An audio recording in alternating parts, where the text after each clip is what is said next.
critical. The helper T cell bolsters your innate system and your adaptive system. That's the good news. It produces something called interleukin-2, which is very powerful. That's what does most of the work. That activates B cells and T cells. However, superantigen causes about 20% of all helper T cells to go crazy. And they secrete so many chemicals, they are destructive in nature. And you're going to see when we talk about wounds, which we'll probably get to the very last couple of things to talk about. Toxic shock syndrome, which you might have heard about, is caused by that. Scarlet fever, which came from the respiratory, is caused by that. Okay, the flesh-eating bacteria is caused by that. Those are superantigens. Most of the damage is by the immune system and these massive chemicals they release or activate. Should be around about that. The toughest, we know where a lot of diseases are harbored. You know, if I have the measles and we weren't immunized, one of the ways we used to do it, and we still do it a lot, is they quarantine somebody, isolate them. So if it's in a person, or if it's mosquito-borne, we can spray for mosquitoes if it's on a vector. If it's in the food or water supply, it's a whole lot more difficult. So it depends on where its habitat is. Okay, where it, so we look at where it resides. We call that the reservoir. So we look at reservoirs, we look at who the host is, and obviously things that we control things in animals and us, because at least we can sequester ourselves or somehow, interact favorably to limit the likelihood of contact with the animal. According to the PowerPoint, if your nosocomial infections are ones that are acquired while in the hospital, still, even though we see a lot of them in wounds and a lot of them in respiratory, a lot of them post-operative, the number one hit parade is.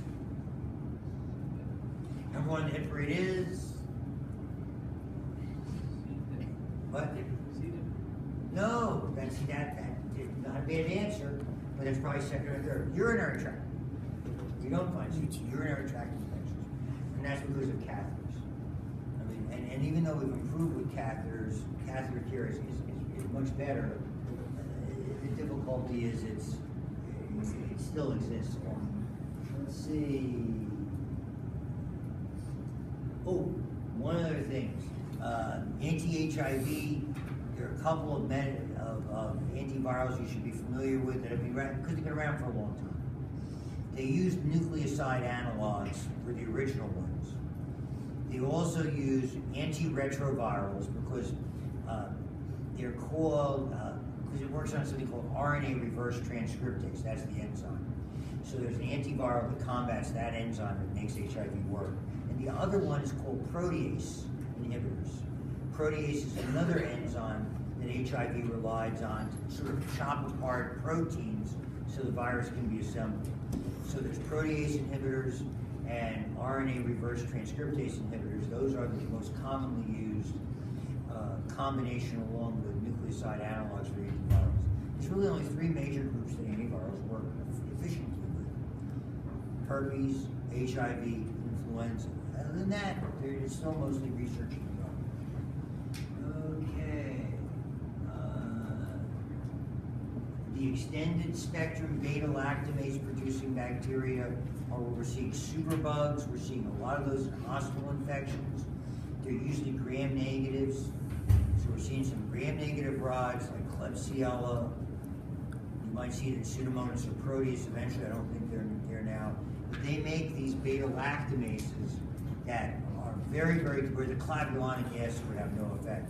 And we are starting to find those as superbugs. We call them collectively ESBLs. And so the enzyme that they manufacture is called an extended spectrum beta-lactamase. The good news, and really I think another take-home point is, why is Valtrex so good? Because antivirals are harsh. Understand, antivirals work, viruses live inside of our cells, so in order for them to get rid of the virus, they have to go inside of our cell, and that inevitably means the cell is damaged or destroyed. The beauty of Valtrex is that it only works on cells that have the virus. It doesn't impact normal cells. It only impacts cells that already have herpes, and that's really the goal of the exercise. So it spares the normal cells, which a lot of antivirals do not. They impact normal and abnormal cells. And I think that was just a fortunate finding. It wasn't something by Wuhan. And the other thing is hard to treat is walking pneumonia because it doesn't really have much of a cell wall. It's caused by mycoplasma pneumonia. It sort of overlaps antibiotics and respiratory diseases. So you can't use cell wall antibiotics. You can use the Z-Pack for that, penicillin, cephalosporin, stuff like that. And you can't use vancomycin on gram-negatives because it can't enter the gram-negative bacteria. You can't get through that ever.